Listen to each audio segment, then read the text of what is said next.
Selamat sore, perkenalkan nama saya Nantio Satrio Nugroho dari Fakultas Psikologi Universitas Mercu Buana angkatan 22 yang akan mewawancari saudara untuk mengukur kompetensi kepemimpinan Anda sebagai seorang. Bagaimana sebelum kita memasuki sesi wawancara, gimana nih kabar Bapak hari ini? Alhamdulillah kabar baik. Cuacanya sekarang bagus ya? Iya, aman. Nih. Kemarin kan sempat hujan tuh. Iya. Nah, gerimis. Bener. Kita langsung masuk ke si pertanyaannya aja ya. Oke. Berapa lama Anda sudah menjadi seorang manajer? Kalau saya jadi kalau ini agak panjang sedikit nggak apa-apa ya. Iya. Di pekerjaan itu ada dua ya. Manajer itu bisa berarti manajer yang mempunyai anak buah atau manajer individual kontributor. Nah, kalau dari saya sendiri sudah jadi manajer dalam artian individual kontributor juga anak buah juga, itu totalnya sekitar 7 tahun. Berapa banyak anak buah yang dimiliki oleh Anda? Dalam hal ini berarti manajer yang memiliki anak buah nih. Iya. Okay. Nah, kalau untuk punya subordinate sendiri saat ini 2 ya. Ada 2 gitu. Nah, coba ceritakanlah mengenai tugas Anda sebagai seorang manajer. Wah, oke. Jadi gini nih, manajer itu kan sebenarnya artinya adalah orang yang diberi tanggung jawab untuk memanage tim gitu ya. Jadi sebenarnya kalau diomongin tanggung jawab, ya tanggung jawabnya adalah gimana cara memanage tim itu untuk mencapai satu goals yang sama gitu. Dimana kan biasanya kalau kebetulan kalau di saya ini kan HR policy and benefit gitu ya kan. Jadi di HR banyak cabangnya tuh. Ada payroll, policy and benefit, ada recruitment, ada segala macam. Kebetulan aku tuh ada di HR policy and benefit. Jadi ngurusin benefit orang, payroll, tentang policy, peraturan perusahaan segala macam. Nah, gimana caranya untuk memanage tim yang membantu saya dalam mengelola itu policy, benefit, payroll agar bisa berjalan dengan baik gitu sih. Tadi kan sudah mengenai tugas ya. Nah, sekarang coba ceritakan pengalaman Anda yang menunjukkan kemampuan Anda dalam mengelola tim dengan efektif. Mengelola tim dengan efektif, pengalaman ya. Ini agak susah nih ngukurnya efektif itu seperti apa ya. Coba mungkin bisa dibilang gitu ya. Jadi kalau kita ngomongin payroll itu kan selalu berjalan tiap bulan gitu. Dan itu kalau ngomongin orang gajian itu kita harus selalu tepat waktu gitu. Nggak boleh mundur, karena nanti kalau kita mengacu kepada peraturan pemerintah itu ada dendanya tuh yang kita harus bayarin tuh. Jadi ada dendanya kalau kita telat berapa hari, ada dendanya 3 hari, berarti itu kita harus bayarin. Jadi sehingga sebisa mungkin itu harus tepat, maju boleh tapi mundur nggak boleh gitu. Nah, kalau kita bicara efektif berarti goalsnya adalah di sini gimana caranya payroll itu harus bisa didiskursi itu tepat waktu gitu kan ya oleh tim. Gimana caranya mereka punya waktu yang cukup untuk checking, terus untuk menghitung kalau memang ada punya overtime, untuk menghitung overtime dan sebagainya. Itu kita harus punya timeline. Nah, jadi sesuatu kerjaan itu selalu harus ada timeline-nya, harus ada schedule-nya seperti apa. Jadi contohnya kalau kita ngomongin spesifik ke payroll aja, dari misalnya tanggal 25 harus gajian. Nah, itu berarti harus tarik mundur tuh, berapa hari dibutuhkan untuk mengerjakan A, berapa hari dibutuhkan pekerjaan B, C, dan sebagainya. Nah, itu yang kita buat dan setiap bulannya, dan itu yang kita review. Jadi biasanya tuh di akhir tahun kayak bulan Desember itu kita punya namanya payroll schedule untuk tahun depan. Jadi dari Januari, Februari, Maret, April, Mei, Juni sampai Desembernya di tahun depannya. Jadi dari mulai Desember tuh tahun sebelumnya itu udah kita rencanain nih. Di Januari tahun depan gajiannya tanggal berapa ya nah itu apa yang kita lihat dari situ adalah tanggal 25-nya. Kalau di kantor saya tanggal 25 ya, itu gajiannya itu 25 itu jatuh di hari apa gitu. Kalau misalnya gajiannya jatuh di Sabtu atau Minggu kan berarti nggak bisa, terus maju. Nah, jadi itu yang kita butuhin. Jadi kita pertama kita set waktu dulu, timeline-nya, payroll schedule, tanggal sekian. Dari situ kita buat timeline juga secara detail. Oke, dari sini berarti tanggal sekian itu harus sudah selesai checking, tanggal sekian harus sudah approval, dan itu yang kita terus kita planningin sampai 12 bulan tersebut. Nah sehingga ketika waktu berjalan kita udah tahu tuh tim yang di bawah juga udah tahu, oh tanggal sekian aku harus ngelakuin ini, tanggal sekian aku harus ngelakuin ini, sehingga itu bisa meminimalisir gajian yang tertunda. Dan itu satu contoh ya kalau di payroll. Nah menurutku ya caranya efektif, manajer efektif adalah membuat timeline dan rules yang jelas. Itu salah satu caranya seperti itu. Gitu. Selanjutnya, dalam melakukan pekerjaan, jelaskan apa yang menjadi target Anda. Nah tadi yang aku bilang kalau di tempat saya macam-macam ya, karena kalau dari saya itu balik lagi policy sama benefit. Nah benefit ini kan selain payroll juga benefit yang didapatkan karyawan. Yang pertama, policy itu berhubungan dengan peraturan perusahaan dan peraturan pemerintah. Jadi kalau ngomongin target, kalau dari secara policy intinya adalah gimana caranya biar saya selalu update dengan peraturan pemerintah yang ada. Kalau ada perubahan, kalau ada segala macam itu saya harus update dan gimana caranya untuk pengimplementasiannya di perusahaan gitu ya. Itu yang pertama. Dan yang kedua, tentang policy ini juga gimana caranya kita bisa menegakkan policy ini, peraturan ini ke karyawan-karyawan gitu kan. Contohnya misalnya ada peraturan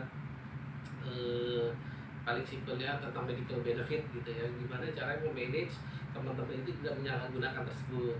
Nah itu ya fungsinya itu. Jadi saya mengoversi itu, melihat itu gimana caranya biar ini nggak ada fraud, nggak ada penipuan dari karyawan tersebut gitu. Nah kalau dari benefit yang tadi, selain benefit yang ditambahkan ke karyawan itu selalu up to date, jadi dalamnya up to date gini, kalau di dalam komponen gaji itu gimana kita bisa punya offer yang bagus, gimana orang mau kerja sama kita, gimana orang mau loyal sama perusahaan. Itu kan nggak cuma hanya gaji aja, ada benefit-benefit tambahan yang kita harus selalu benchmark ke market nih. Gimana caranya nih kita gajinya mungkin sama nih dari perusahaan sebelah, tapi ternyata benefit kita lebih bagus dari perusahaan sebelah tuh. Nah berarti kan untuk menahan karyawan ini berarti kita harus lebih baik kan, karena gaji sama nih. Kenapa dia mau kerja di kita harus dikerjakan. Nah, itu yang kita lakukan adalah tiap tahunnya kita melakukan benefit review. Nah itu sih, jadi gimana caranya untuk bisa selalu benefit payroll itu selalu kompetitif di market. Nah, itu sih target kita.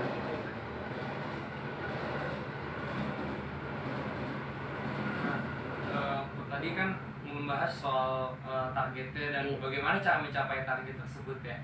Kemudian menurut Anda, apa saja yang menjadi hambatan dalam mencapai target yang Anda inginkan? Banyak sih, kalau pasti kalau di setiap tahun itu pasti ada aja namanya ini hambatan. Jadi contohnya kalau misalnya kita ngomongin secara eksternal, kalau tadi balik lagi karena aku fokus di dua ya, policy sama benefit. Policy itu peraturan pemerintah itu yang berubah, implementasi segera, tapi juklaknya itu nggak ada gitu. Juklaknya itu gimana tata cara pelaksanaannya. Misalnya contohnya kayak kemarin tuh tiba-tiba Tapera tuh tabungan perumahan rakyat ada yang baru disahkan, itu sudah menjadi undang-undang, akan menjadi undang-undang segera dan harus sudah bisa dipotong. Nah, tapi kita nggak ada nih juklaknya nih, gimana cara pengimplementasiannya secara detail, itu belum ada. Nah itu banyak sering terjadi kayak gitu sih di Indonesia khususnya ya. Nah itu hambatannya, salah satu hambatannya. Dan yang kedua kalau benefit banyak juga ya, kalau di payroll itu tetap masih kadang suka ada kesalahan dalam artian contohnya dalam urusan pajak gitu ya. Dalam urusan pajak itu banyak kadang suka terjadi juga pajak tuh berubah gitu. Ketika kita terjadi di waktu berjalan pajak berubah, gimana cara kita menghitungnya, sementara udah payroll jalan sehingga kita backdated kayak gitu. Nah itu salah satu tantangan sih kalau kita ngomongin secara sistem dan prosesnya ya. Selanjutnya, bagaimana Anda mengelola stres karena pekerjaan? Stres untuk diri sendiri apa untuk tim? Stres untuk diri sendiri. Kalau untuk diri sendiri, karena saya suka main game, suka main musik, ya paling gitu aja sih. Kalau udah dalam keadaan stres, ya saya kalau di rumah main musik sama main game. Nah yang kedua, kalau untuk namanya kerjaan itu kan tidak akan pernah berhenti ya. Jadi gimana cara kita memanage kerjaan nih yang ada, ya kita harus bisa ngebagi nih mana yang prioritas, mana yang urgent, mana yang kurang prioritas tapi urgent dan sebagainya. Kita harus bisa buat skala mana yang harus dikerjain duluan, mana yang bisa dientar belakangan dan sebagainya macamnya. Dengan kalau kita udah tertib seperti itu, ngerjain itu, insya Allah stresnya akan berkurang ya. Karena kita tahu, wah ini oke nih deadline-nya masih 2 bulan lagi, ya udah kita kerjain aja yang deadline-nya besok gitu. Jangan ngerjain yang deadline-nya bulan depan kayak gitu. Kayak gitu sih contoh simpelnya sih. Eh, Selanjutnya, dalam menjalani kehidupan Anda sebagai seorang manajer, bagaimana Anda menghadapi konflik yang terjadi antara anak buah? Jadi kayak kan dalam pekerjaan itu nggak jarang ya ada konfliknya. Nah, itu bagaimana Anda menghadapinya sebagai seorang manajer? Nah, kalau menghadapi mungkin untuk bukan menghadapi ya, tapi gimana meminimalisir ya. Karena untungnya so far ini belum pernah ada konflik gitu. Belum pernah ada konflik yang berkelanjutan. Karena apa? Karena dari saya selalu mengusahakan transparansi. Semua gimana caranya kita bisa transparansi apa yang lagi dikerjakan, gimana apa yang dirasakan, apa yang dilakukan ya untuk minimalisir. Jadi ketika baru mulai menjadi leader of a team gitu ya, atau pemimpin tim gitu, saya melakukan kayak semacam istilahnya kita nyebutnya huddle gitu ya. Huddle itu bahasa Indonesia apa ya? Huddle itu kayak meeting singkat, tapi cuma 30 menit. Dan itu kita ngadainnya 3 hari sekali. Fungsinya apa 3 hari sekali? Jadi nggak cuma kita bisa set itu curhat tentang pekerjaan atau curhat tentang kesulitan masing-masing. Itu kan punya kesulitan dalam pekerjaan masing-masing kan. Tapi di situ membangun trust antara satu dengan yang lainnya. Ketika kita dipaksa untuk ayo kita ini ngobrol bareng-bareng, semakin kita sering kan, semakin kita sering meeting, semakin kita sama-sama, itu kan semakin meningkat rasa percaya kita terhadap teman kita, rasa aman terhadap teman kita. Jadi sehingga ketika mereka merasa kurang puas terhadap temannya, itu ada sesuatu yang salah terhadap temannya, mereka bisa belak-belakan ngomong, gue nggak suka lo kayak gini, lo harusnya gini-gini dong gitu. Karena mereka udah timbul rasa trust itu. Dan itu sih, jadi kalau menghadapi konflik, alhamdulillah belum pernah ada konflik karena saya sudah meminimalisir itu dengan preventif tuh. Jadi kita meeting selama 3 hari sekali, meeting 30 menit gak usah lama-lama. Jadi nggak cuma ngomongin tentang kerjaan tapi ngomongin tentang keluarga juga, kayak gitu sih.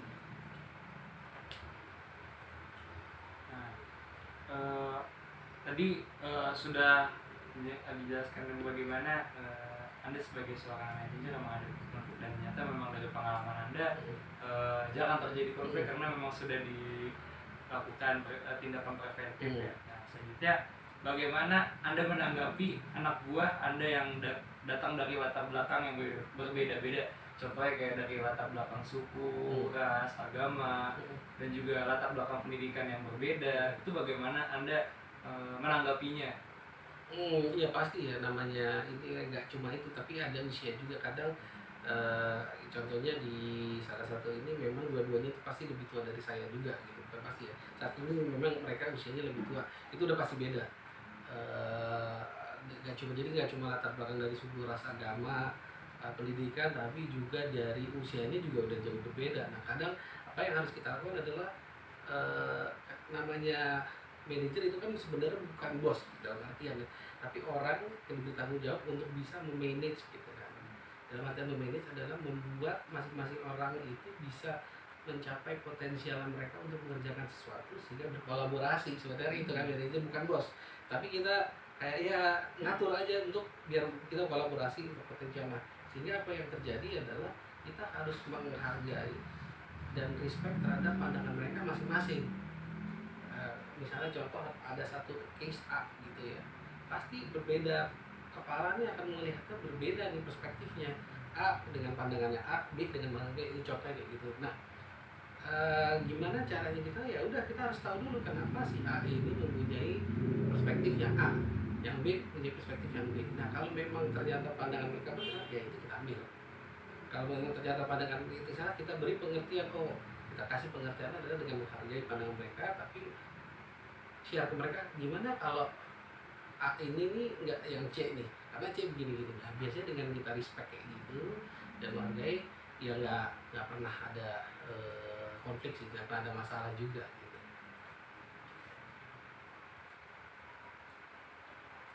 Diminum dulu, silakan Ya, Mas Rio. ya, terima kasih.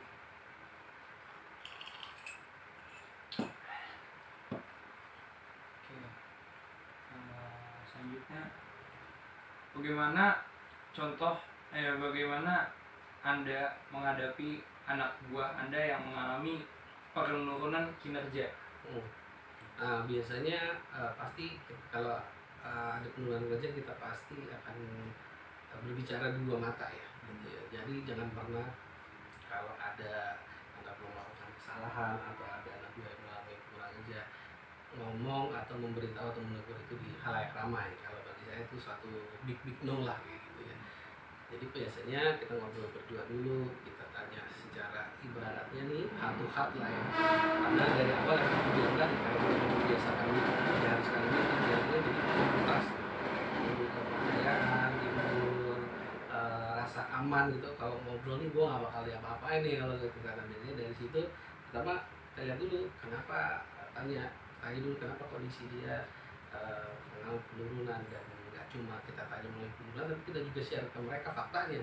Kenapa faktanya, kenapa kita bisa bilang mereka mengalami penurunan, kita harus share ke orang tersebut. Ini loh faktanya, kamu kenapa saya bisa kamu bilang kamu mengalami penurunan, karena kamu misalnya contohnya ya selalu masuk ke jam 12 ke siang misalnya kayak gitu. Nah itu harus ada fakta-fakta yang berdasarkan bahasa fakta, nggak bisa hanya berdasarkan kok kamu mengalami penurunan ya, itu perasaannya nggak bisa. Tapi harus share data-datanya, kamu melakukan kesalahan ini, kamu melakukan A, B, C, D. Kita harus bisa share ke mereka faktanya. Dan dari situ ya kita gali kenapa akar permasalahannya gitu.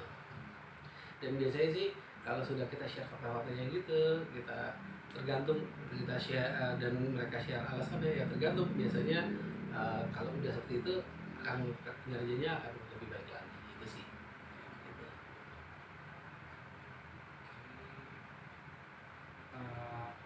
Selanjutnya, bagaimana Anda melakukan evaluasi kinerja anak buah Anda?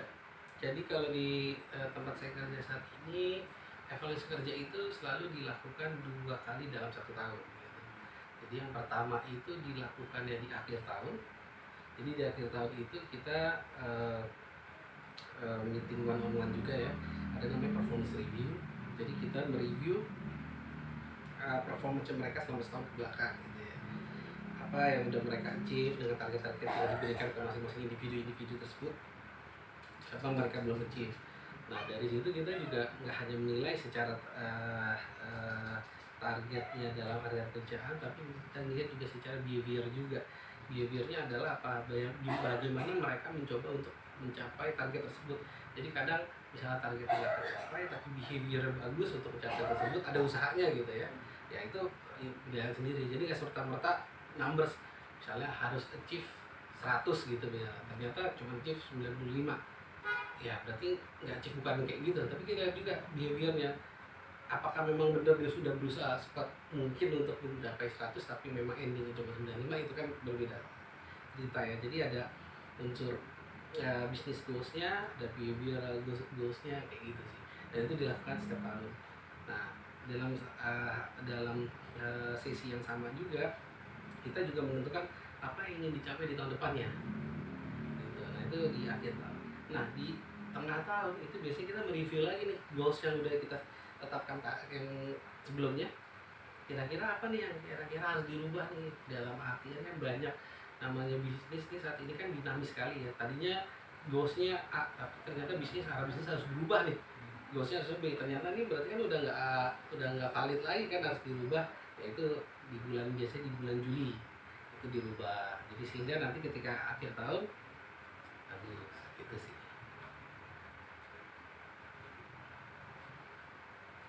Baik, selanjutnya berikan contoh pengalaman Anda dalam menghadapi anak buah yang ingin resign?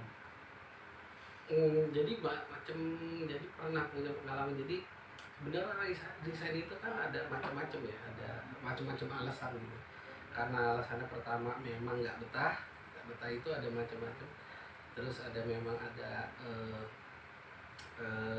offer yang lebih baik, karir segala macam. Nah kalau memang sebenarnya balik lagi ketika ada orang karyawan atau anak buah yang mau resign, ya kita harus ajak bicara nih, kira-kira reasonnya apa nih.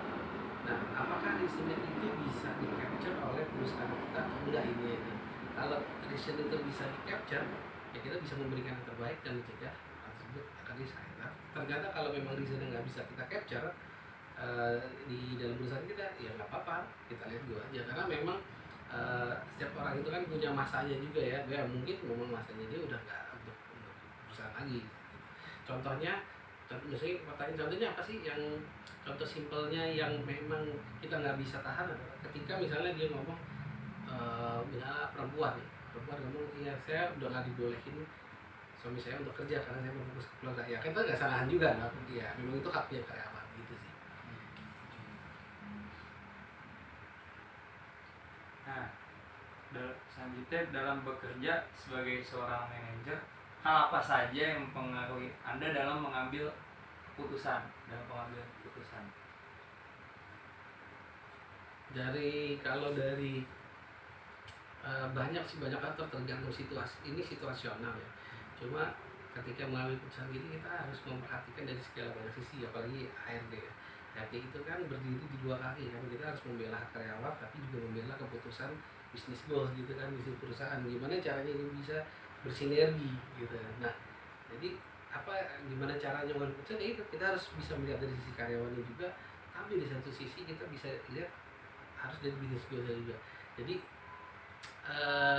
selalu yang diperhatikan pertama kita harus aware ketika kita melakukan keputusan, apa sih arah bisnisnya, apa nih bisnisnya seperti apa. Kita harus ada di perusahaan dulu. Setelah itu bagaimana cara mengimplementasikannya agar sejalan, agar tidak merusak hak karyawan. Jadi itu sih utama sih, arah bisnis sama hak karyawan.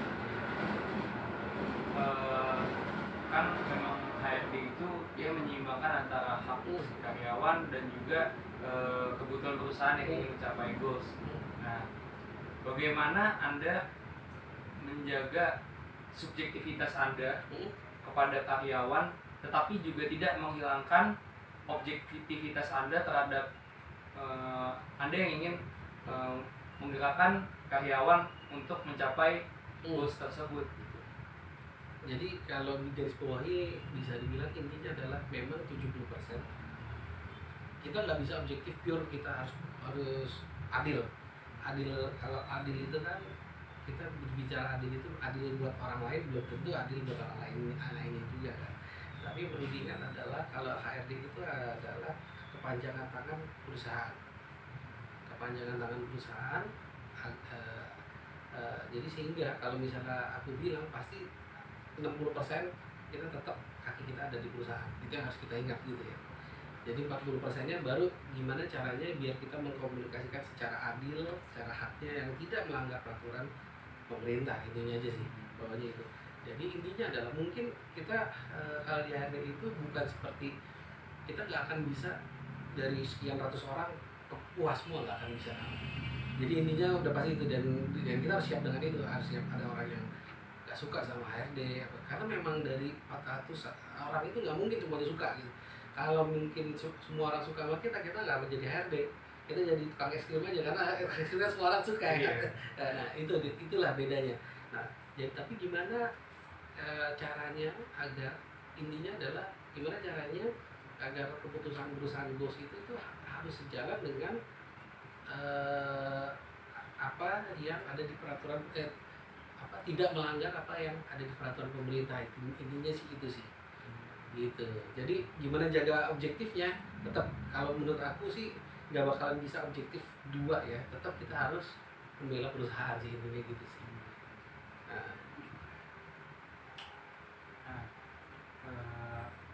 Kan Mas ini memang seorang manajer yang sekarang sudah menjadi seorang ayah nih. Yes, Jadi dia seorang ayah. Nah, bagaimana Anda membagi waktu antara pekerjaan dan waktu bersama keluarga dengan baik?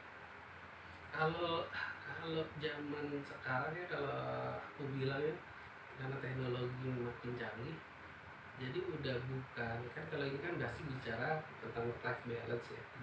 Ya mungkin Mas Yo juga sering dengar ya work life balance.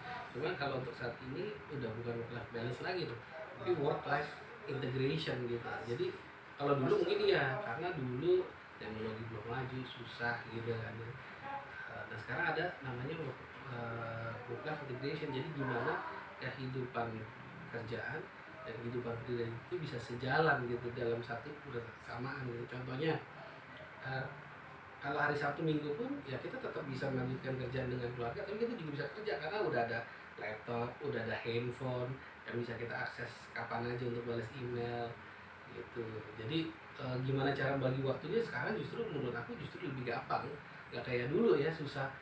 Kayak di kantor saya sekarang, kalau misalnya memang lagi ada sesuatu hal di rumah ya saya bisa working from home, itu kerja tetap terdeliver ya. Tapi kalau misalnya nggak ada sesuatu yang urgent, saya bisa kerja ke kantor. Jadi lebih benar-benar yang work life integration sih. Jadi kalau nggak sulit sih menurutku saat ini.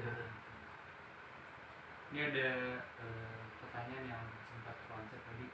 Sebenarnya bagaimana sih Anda yang memang memanage 2 orang anak buah Anda ini supaya termotivasi gitu? Bagaimana Anda caranya memotivasi mereka? Balik lagi kita harus tahu dulu sebenarnya apa sih mereka ingin capai kan gitu kan ya. Kalau ternyata kita harus tahu apa yang kenapa mereka kerja, kenapa mereka, apa sih yang mereka jadi goals, apa yang mereka jadi capai, sehingga pekerjaan yang mereka kita sasar ke arah-arah sana. Contohnya misalnya gini, ternyata goalsnya ada satu orang si A ini pengen jadi seorang manajer gitu kan, seorang manajer juga. Nah, sehingga yang bisa bikin motivasi dia itu adalah training, bentuk training, gimana leadership training dan sebagainya macamnya, yang bisa ngedukung dia untuk bisa mencapai apa yang dia inginkan. Jadi intinya itu sih, gimana cara motivasi. Pertama harus tahu dulu core-nya mereka bekerja itu apa, sehingga kalau kita tahu core mereka bekerja itu apa, itu yang kita bantu mereka gitu. Jadi misalnya contohnya mereka bekerja untuk mencari uang buat keluarga, berarti kan oke, kalau kamu tempat keluarga berarti kamu harus bekerjanya seperti ini ya, biar bonusnya seperti ini. Jadi kita kasih gambaran-gambaran mereka untuk bisa termotivasi gitu sih. Nah, selanjutnya kan Mas sendiri memang manajer yang di bagian policy dan benefit ya, dan juga policy yang dibikin sama Mas itu pasti berhubungan dengan visi misi perusahaan dan juga peraturan pemerintah yang ada gitu. Nah, tapi kan pasti ada satu titik di mana Mas mempertimbangkan juga kesejahteraan karyawan-karyawan lain gitu. Nah, bagaimana Anda menyelaraskan antara keinginan dan kesejahteraan karyawan terhadap policy yang ingin Anda bangun yang sesuai dengan peraturan pemerintah dan tujuan perusahaan? Jadi memang balik lagi, kalau di perusahaan itu kan juga kita tuh harus tahu dulu alasannya kenapa misalnya ada policy A itu. Kita harus tahu dulu alasannya, harus ada data yang mendukung gitu. Kalau misalnya nggak ada data yang mendukung itu, perusahaan juga nggak mau tahu gitu. Contohnya misalnya benefit rumah sakit, kamar rawat inap kenapa harus naik gitu kan. Nah, perusahaan kan nggak mau tahu, aku nggak mau naik gitu ya. Ini karena costnya dari company jadi lebih tinggi kan. Kalau ada benefit yang naik, pasti cost dari company tinggi. Kalau company nggak mau. Nah, perusahaan itu pasti akan melihat dari sisi itu, pasti akan terutama melihat dari sisi finansialnya. Nah, pertama itu kenapa pasti mereka akan melakukan. Nah, sehingga apa yang kita lakukan adalah kita harus menggunakan data yang ada.